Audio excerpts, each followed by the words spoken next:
Well, hey there, guys. Thanks for joining me for story time today as we read Now and Ben, the modern inventions of Benjamin Franklin. It's written and illustrated by Gene Barretta, and it's all about one of America's founding fathers and most prolific inventors, Benjamin Franklin. And if you look at the stones here, there are all kinds of things that describe him: writer, printer, musician, humorist, scientist, traveler, inventor, philosopher, cartoonist, and many other things. So let's dive right in. Now and then we think about Ben, Dr. Benjamin Franklin to be precise, and we think about his many inventions he originated more than 200 years ago. It was as if Ben could see into the future. Almost everything he created is still around today. For instance, now our newspapers are filled with illustrations. Ben was the first to print a political cartoon in America. The cartoon encouraged the American colonies to join together or die like the disconnected snake that he illustrated there in the Pennsylvania Gazette. Now, bifocals are very common. Bifocals combine two sets of lenses into one pair of glasses. The bottom lens helps see near, and the top lens helps see far. Ben originally designed bifocals for himself after he grew tired of switching between two pairs of glasses. So the top portion you can see far, bottom portion you can see near. Now, our world relies on electricity. In the 18th century, many people still believed that lightning was an act of anger and punishment from God. Ben was one of the scientists who discovered the true nature of electricity and how to use it. He learned that lightning is electricity when he attached a small metal wire to the top of a kite and gathered electricity from a storm cloud. Now, many buildings and homes use lightning rods to protect against lightning strikes. Ben invented the lightning rod and was the first to use it. The pointed iron rod acts like a magnet and grabs an approaching lightning bolt from the sky before it can strike the rooftop. The electricity then travels safely down a long wire into the ground. It prevents fires and keeps dangerous amounts of electricity away from the house.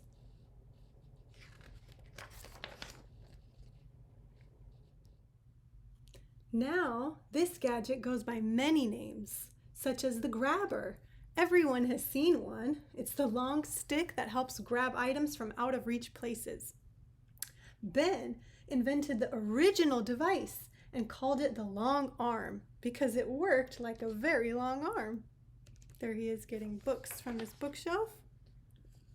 Now, swimmers and divers use flippers to move faster through the water. Ben invented things even when he was a boy. He was an avid swimmer and built wooden flippers for both his hands and feet. Now ships travel across the Gulf Stream to take advantage of the faster current. Ben measured, charted, and publicized the Gulf Stream during his 8 voyages across the Atlantic Ocean. Now we understand and accept the benefits of vitamin C. Ben was an early promoter of eating citrus fruits to help prevent a disease called scurvy.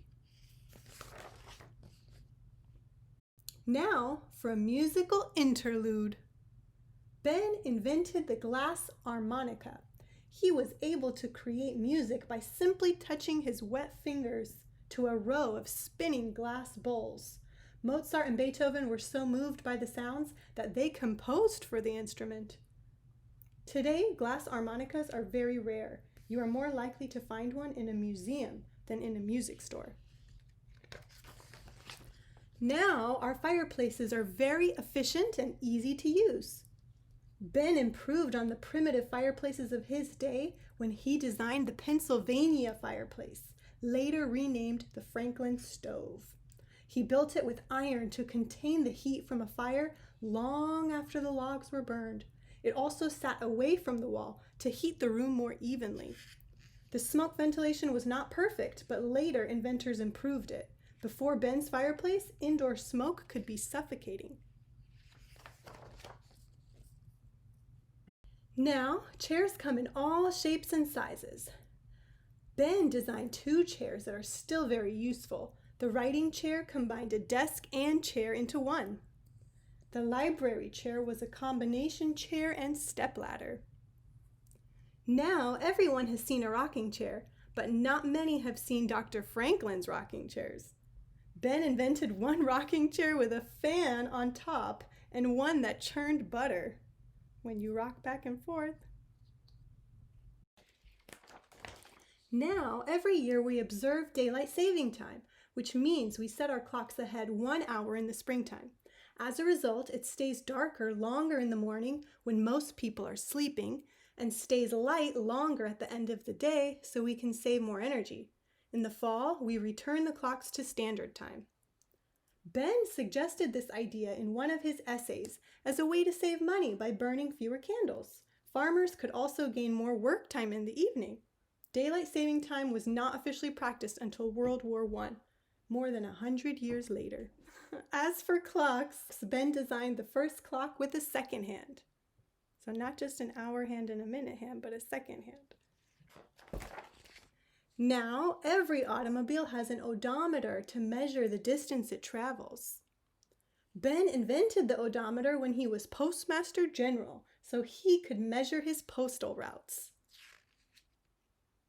Because he invented the post-mail system. Now, almost every large community includes a library, a hospital, a post office, a fire department, and a sanitation department. Ben lived in a city that had none of these establishments, so he helped organize the first of each. Isn't that incredible? Now and then, we owe thanks to Ben for his important inventions, but many would agree that his greatest accomplishments came in the form of documents. Documents that helped shape the world. Written things. Ben had a pivotal role in developing America's Constitution, the Treaty of Alliance with France, the Treaty of Peace with England, and the Declaration of Independence. It's remarkable that one man could achieve so much in a lifetime. He has certainly helped to form the modern world. Will his contributions help to form the future? What do you think? And here is a cool map of his inventions starting from 1717 when he invented swim fins and all the way through to the U.S. Constitution that he helped write in 1787. It also shows some of his most notable inventions, like the lightning rod in 1752, and the bifocals in 1784, and the musical instrument, the glass harmonica, 1762, the Franklin stove in 1741, and many more incredible things. And that is the end of that story. Thank you so much for joining me for today's reading of Now and Ben, all about one of our amazing founding fathers and greatest inventors of all time, Benjamin Franklin. And I just encourage you to go out and be creative. And why don't you try inventing something? You can look for a problem and try to figure out the solution to it by making something useful. Forward to seeing you next time. And until then, au revoir.